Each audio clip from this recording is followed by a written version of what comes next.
तो अब हम अपना शुरू करते हैं। नेक्स्ट टॉपिक क्या है हमारा, इंस्ट्रूमेंटेशन। ये हम बेसिकली इंस्ट्रूमेंटेशन ज़्यादातर हर एक यूनिट में आएगा, क्योंकि ये हम यूनिट फर्स्ट में भी कवर कर चुके हैं। अगर आपने वो अच्छे से डिटेल में पढ़ा होगा तो आपको ये बहुत अच्छे से समझ में आएगा। वही सेम है एज इट इज़, कुछ डिफरेंस नहीं है, बस माइनर चेंजेस आएंगे हर एक यूनिट में। ये ज़्यादातर हर एक यूनिट में आएगा, ठीक है। तो इस टॉपिक को आप अच्छे से कवर कर लीजिएगा, ठीक है। अब देखो, पहले तो हम इसको समझने से पहले डायग्राम देख लेते हैं, डायग्राम से समझ लेते हैं, फिर इसको थ्योरी देख लेंगे। थ्योरी तो बहुत ईजी है, डायग्राम समझ में आ गया तो ठीक है। अब देखो डायग्राम देख लेते हैं, डायग्राम क्या है। देखो ये है हमारा डायग्राम। तो इसमें क्या है, देखो ये डायग्राम में हमारा देखो ये ज़्यादातर ये सब तो कॉमन थे, lens, mirror, slit, monochromator, detector, LCD display या फिर रिकॉर्डर, ये सब तो ज़्यादातर सब में कॉमन थे। आपने देखा होगा यूनिट फर्स्ट में भी हमने पढ़ा था, ये ज़्यादातर हर किसी में आ रहा है, ठीक है। इसमें चेंजेस कहाँ पे आएंगे, जैसे इसमें फ्लेम आ गया, बर्नर आ गया, मिक्सिंग चैम्बर, एटमाइजर, सैंपल, और देखो compressed air supply, compressed fuel supply. इसमें देखो इसमें चेंजेस कहाँ कहाँ पे हैं, ये चेंजेस हैं ये पूरा। बाकी ये एज इट इज तो सेम है, हर एक किसी में कॉमन है, ठीक है। अब देखो इन सब का वर्क क्या है, हम एक एक करके वो देख लेते हैं। देखो कंप्रेस्ड एयर सप्लाई, यहाँ से हम ये एयर सप्लाई प्रोवाइड करेगा हमारा, ठीक है, कंप्रेस्ड। इसमें क्या है, फ्यूल सप्लाई प्रोवाइड होगी। सैंपल के बाद एटमाइजर का वर्क क्या होगा, ये छोटे छोटे एटम्स में तोड़ने का काम करेगा, ठीक है।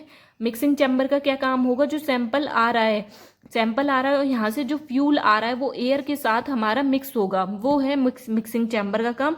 बर्नर का काम है आग जलाना, फ्लेम है हमारी, ठीक है।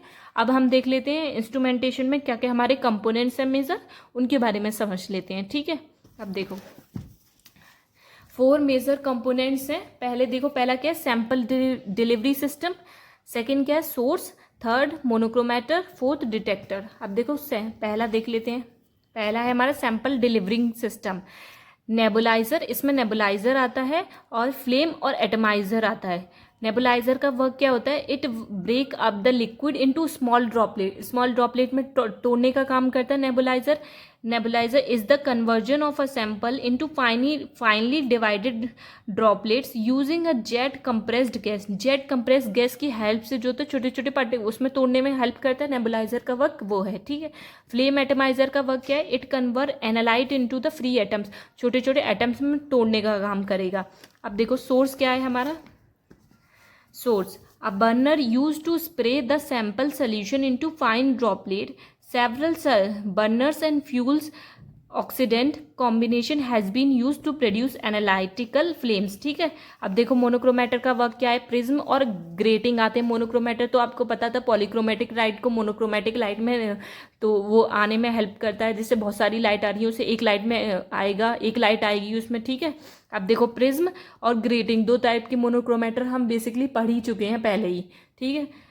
प्रिज्म क्या है, देखो quartz material is used for make in the prism. Quartz material का प्रिज्म हम बनाते हैं।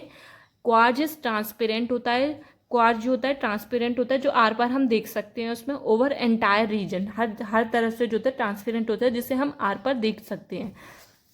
अब देखो ग्रेटिंग क्या है, parallel straight line cut into the plane surface. Grating में हम इसको पहले ही पढ़ चुके हैं, ठीक है। पैरेलल स्ट्रेट लाइन होती है जो प्लेन सरफेस पे आती है, पड़ती है मतलब, ठीक है। डिटेक्टर क्या है, डिटेक्टर में 3 टाइप के डिटेक्टर हैं, photomultiplier tube, photo emission cell, photovoltaic cell. इनको डिटेल में हम पहली यूनिट में कवर कर चुके हैं।